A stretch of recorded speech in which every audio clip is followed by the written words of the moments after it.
Itong hawak ko, Lodi, ito yung ginagamit na fiber ng camping tent.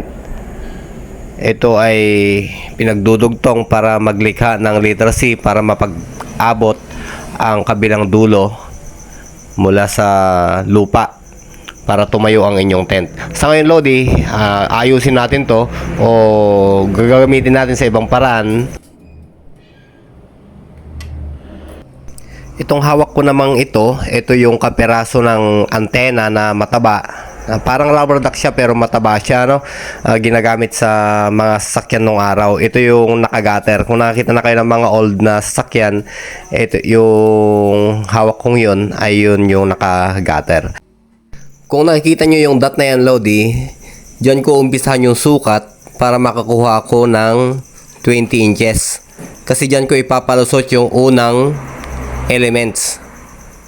Parang tatlong dugtong kasi yung gagawin natin dito, Lodi, na antena. Pero hindi magkakakonekta yon. Yung pangatlong dugtong niya tsaka pangalawang dugtong ay hindi magkakakonekta. Parang reflect lang, magre-reflect lang siya. Ayan, kung napansin nyo dito, okay, kukuha ako dito ng 20 inches.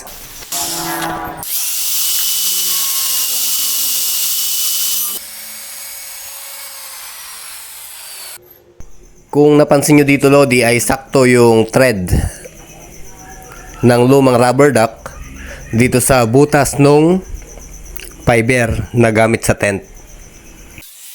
Dito naman, Lodi, ay gagawa ako ng butas pahaba para syempre madukot ko yung positive tsaka mai-connect ko rin yung elements natin na pinaka radiator niya. Dito naman, Lodi, sinubukan ko siyang tansong dilaw ang ilalagay ko dito. Ito yung stick na yan na hinihinang ko para yan yung pagkukuhanan ko ng linya ng positive. Pero nabigo ako, Lodi. Bali, nung naikabit ko na yan, ayan, makikita nyo dito at napakaganda ng pagkakabit. Ayan, tinanggal ko yung hinang niya. Tapos nung itutusok ko na doon sa ginawa kong butas ng fiber, ay mahirap siyang baluktutin, Lodi. Ayan, pinutulan ko siya, ayan. Ilagay ko na. Tapos nung babaluktutin ko na siya ay matigas. Ayan. Ayan, tinayo ko pa siya. Oh, natumba pa yung camera, Lodi. Bali, second attempt ko dito, Lodi. Sinubukan ko ulit hininang. Tapos kinargaan ko na siya ng glue. Ayan siya, Lods. Pinatigas ko muna yan. Ayan, tapos nung medyo matigas na, sinubukan ko muna siyang sinubukan ko ng baluktutin uli yan. Pero matigas talaga, Lodi, kaya gagawa tayo ng paraan para makapaglagay tayo ng kabitan ng positive. Ito siya, Lodi. Mapapansin nyo dito, napakahirap baluktutin yan. Bali, pangatlong pagtatangka, Lodi. Ayan, kung napansin nyo dito, bali, wire na yung nilagay ko sa pagkukuhanan ko ng positive, Lodi. Ayan, sabagay pwede din naman yan, wire. Okay din naman yan. Okay, dikitan ko lang siya ng konti. Ayan. Yun, dumikit ka agad. Tapos napakadaling baluktutin, Lodi. Napakadaling dukutin ng wire to. O, ayan, o. Nadukot ka agad. Pasok na yan, Lodi. Solve na yan. Solve na yung problema natin, okay? Eto, Lodi, sumukat ako dito sa bronze rod. Okay? 18.5 lods. Yung unang elements natin na pataas, 18.5. Ayan, pinutol ko na yan. Kailangan kong i-grind to, Lodi, para mabilis kumapit yung ating panghinang. O yung lead, mabilis kumapit yan. Okay? Yung ating naputol, Lodi, na bronze rod, ipapasok ko na dito sa ating fiber. Ayan.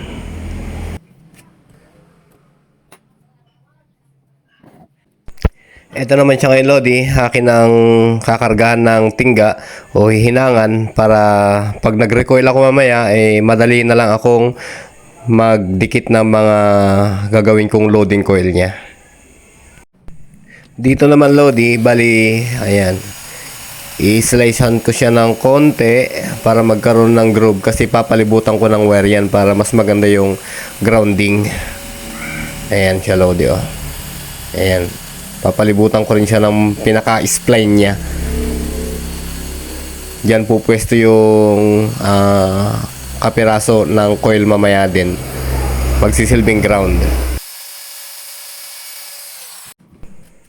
Kung napansin nyo dito, Lodi, meron tayong binabalatan dito na RG58. Kukunin ko yung positive niyan at yan yung gagawin kong loading coil.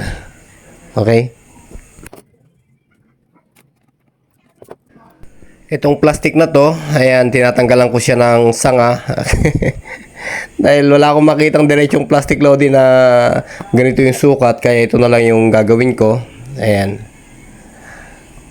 Tinanggalan ko na siya ng sanga para ayos din. Tapos hinislice ko na lang yan sa gilid. Ayan. Para may pasok ko rin yung wire. Ayan. Diyan ko ipapasok yan. Yan yung magsisilbing ikutan ng coil.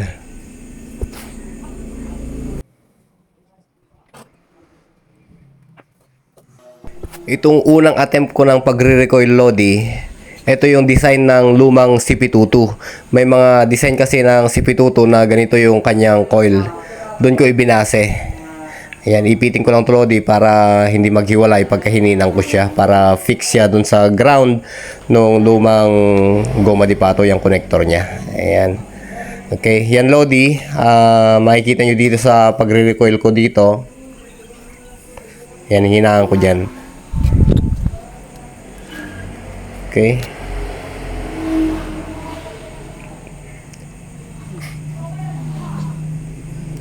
Ito siya, Lodi. Ayan, tatlo-tatlo yan eh. Tapos gitna yung ating positive. Ayan, isa, dalawa, tatlo. Ayan, dyan ko hihinang yung positive sana. Tapos isa pa uli, dulo. 1, 2, 3. Papunta na dyan sa may ating elements. Ayan, yung design na yan, Lodi, pwede na yan. Makakapag-transmit na yan. Makakapag-receive na yan. Pero na check ko sa SWR, out of cam, ay napakataas ng kanyang SWR. Siguro hindi kabi yung elements natin dito. Kaya binaklas ko din yan, Lodi. Siguro, Lodi, kung 160 o 160 then 140 yung sukat, pwede siguro yun. Nakuhanan ko pala ng video, Lodi, nung SWR ko yung ganong style ng pagre-recoil. Ito siya, Lods. Ayan, kung makikita nyo dito, yan yung kanyang SWR. Ayan, pinunta ko lang siya sa 144.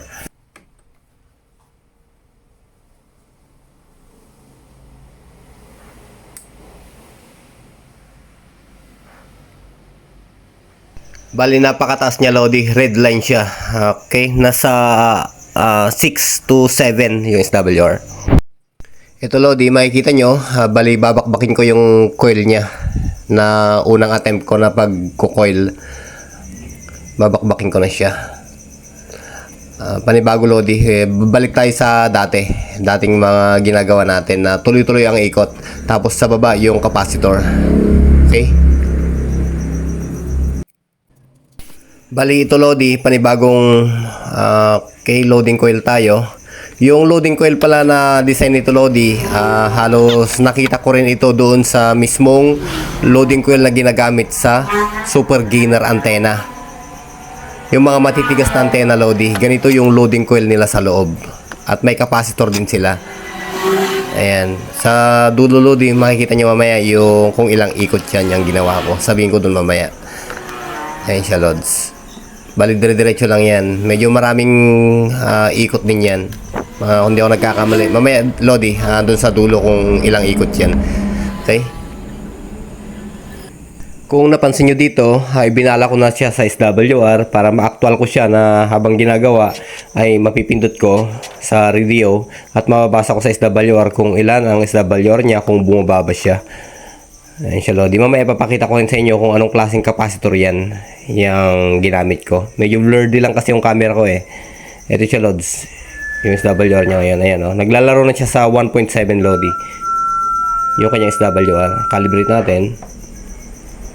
Okay.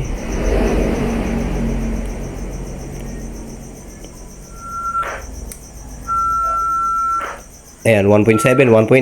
Ayan na yung kanyang SWR ngayon. Bali, bumaba na siya. Pero wala pang dugtong yan, Lodi, ah. Mas maganda kasi kung nilalaro mo na siya habang wala pa siyang dugtong para madali na lang. Okay? Tatlong dugtong kasi yan, Lodi, para ala style super gainer pero fiber yung mga ginamit natin pampatibay niya. Ito, Lodi, dahil nga sa 1.7, 1.8 yung kanyang SWR, pipilitin ko pa rin siyang ibaba. Ayan, kung saan saan ako nag-top dyan, mula 1, 2, 3, 4, 5, 6, hanggang sa number 3, number 2, ganyan. Yan yung ginagawa, Lodi, pagka ganyan na pinipilit mong ibaba yung kanyang SWR.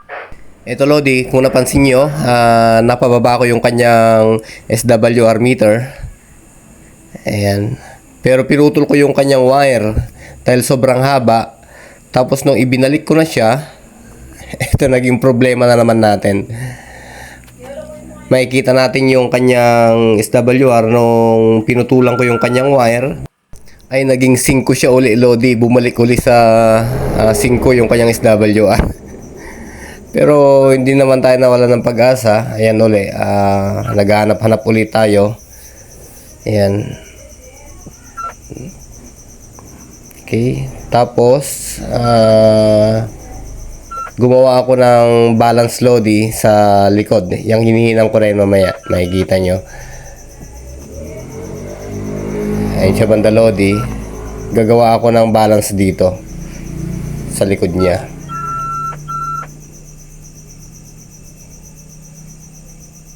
Ito, yung tatlo na yan, Lodi.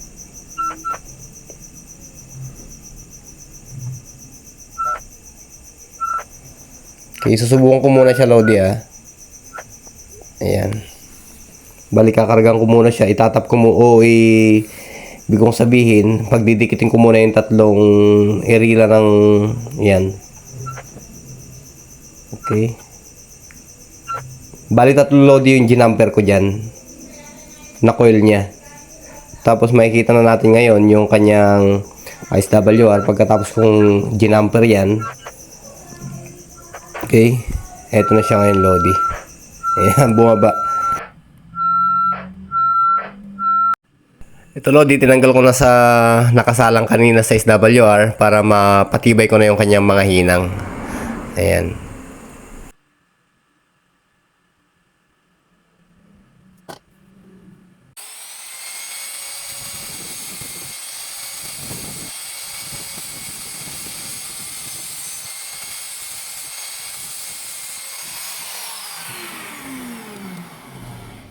Yung unang coil natin ay hindi tayo nagtagumpay, medyo mataas yung SWR niya.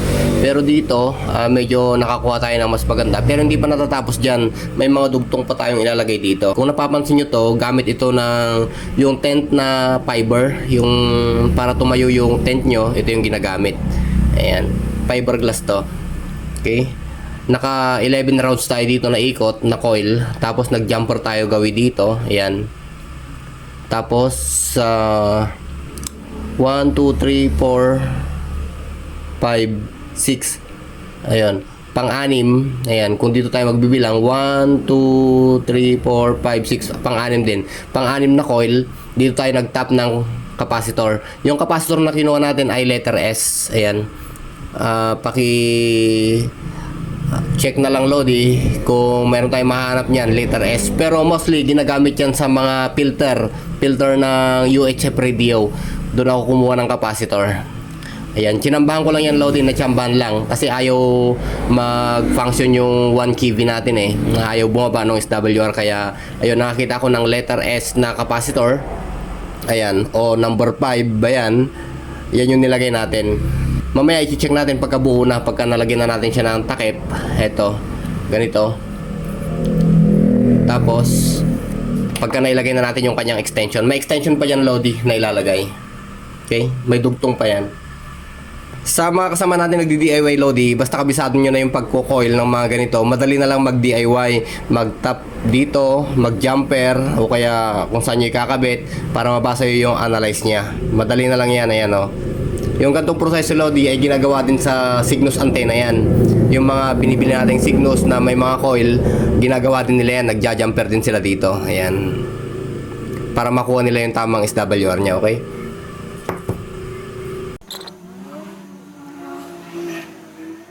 Sa mga mahihilig mag-DIY Lodi, time to time, kailangan binabasa nyo yung reading niya. Kada moves nyo sa mga DIY nyo, binabasa nyo. Kasi kung minsan nagbabago yan eh.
Ito Lodi, pumutol ako ng copper rod o tanso. Ayan.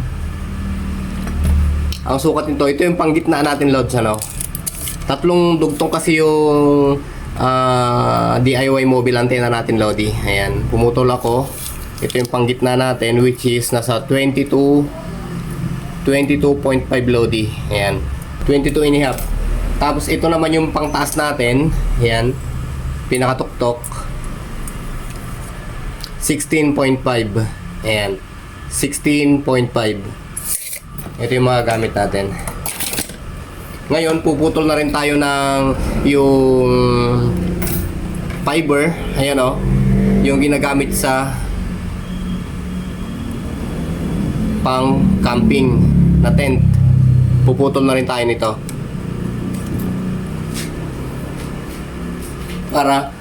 para pagsisiksikan dito Lodi. Ayan, sa elements natin. Ito na Lodi yung ating fiber, yung stick ng tent. Ayan, ito yung dulo niya. Ayan, kung mapapansin nyo Lodi ay flexible siya. Ayan o, pero matigas lang, pero fiberglass siya. Ayan. Ayan, kukuha tayo dito ng panggitna natin, which is 22. Ayan. Kung napansin nyo dito ay madadaanan niya yung bakal. Ayan. Puputulin natin dito yan.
Ipasok natin Lodi yung 22.5 inches natin dito.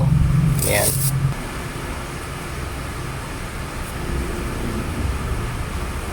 Andito na sa loob Lodi yung ating tanso. Ito yung ating DIY mobile antenna. Ito yung sisiksik dito. Ayan. Tutusok siya dyan. Ngayon Lodi, yung pandulo naman natin, eto. Puputol naman tayo ng 19 inches dito.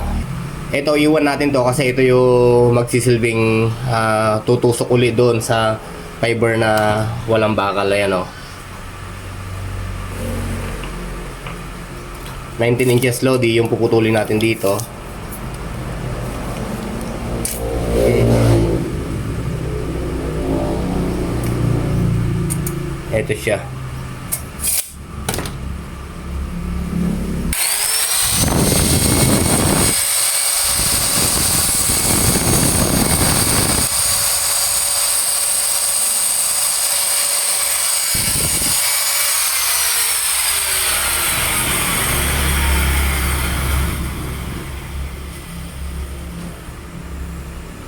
Ito naman yung sisiksik ngayon dito, Lodi. Sa dulo, pinakadulo yan. Ngayon, ipasok na natin yung pandulo natin, which is 16.5 ata ito eh. Okay, subukan natin. Ayan, 16.5. Ayan.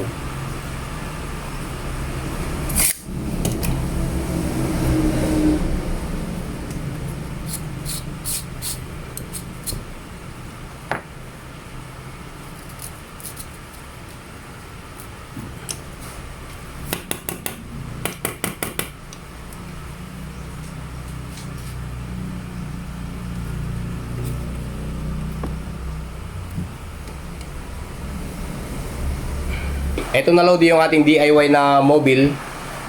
Ayan, medyo malaki siya no, o mahaba. Ayan. Medyo madilim na kasi dito Lodi kasi umuulan eh. Okay? Check natin yung kanyang SWR dito sa loob ng gawaan Lodi. Ayan, medyo madilim na. Okay, calibrate natin. 1.3 Lodi. Ayan.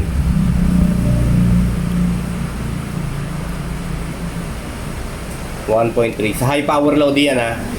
Low power natin. Calibrate.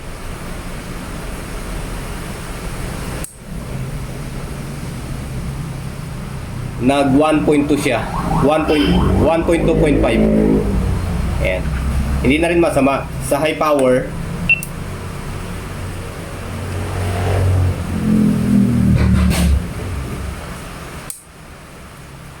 1.2.9. Okay? Ngayon Lodi, mag-SY tayo. Baka sakaling may makapulot dito sa loob ng gawaan. May brake ba dyan over any station? Subukan natin sa ibang frequency Lodi. Meron tayong makakopya. Ayun, mayroon siyang receive dito sa loob. Okay, 86. Ayan. Any stations on monitor? May kopya ba dyan? Sa frequency na to Lodi ay meron tayong calibrate muna natin. Any stations on monitor, may kopya ba dyan? Over 1.2 dito siya, 1.2.1. May kopya ba dyan? Any station? Any station? Lodi, baka wala pang mga naka-monitor. Okay, subukan na lang natin muna. Okay, mag-plus tayo ng frequency, 145. 1.2, 146, 1.2, 147, 1.2, 148, 1.2, 149,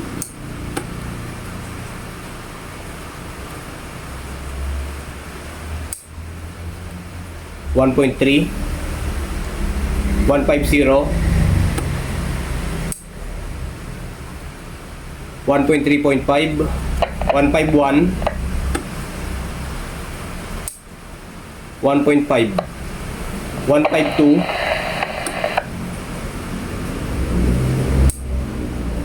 1.6. Bali 152.869 Lodi malapit na sa 153 yun.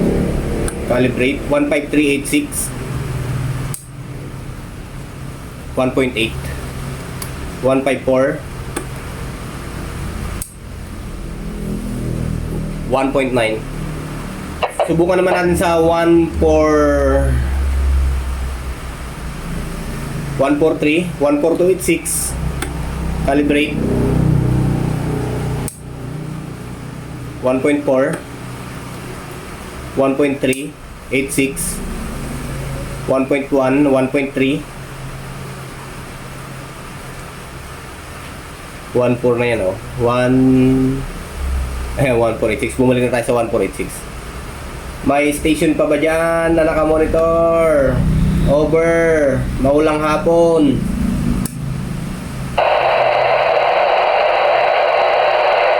Mamaya siguro, Lodi, ilalabas natin tong antena na to. Eto.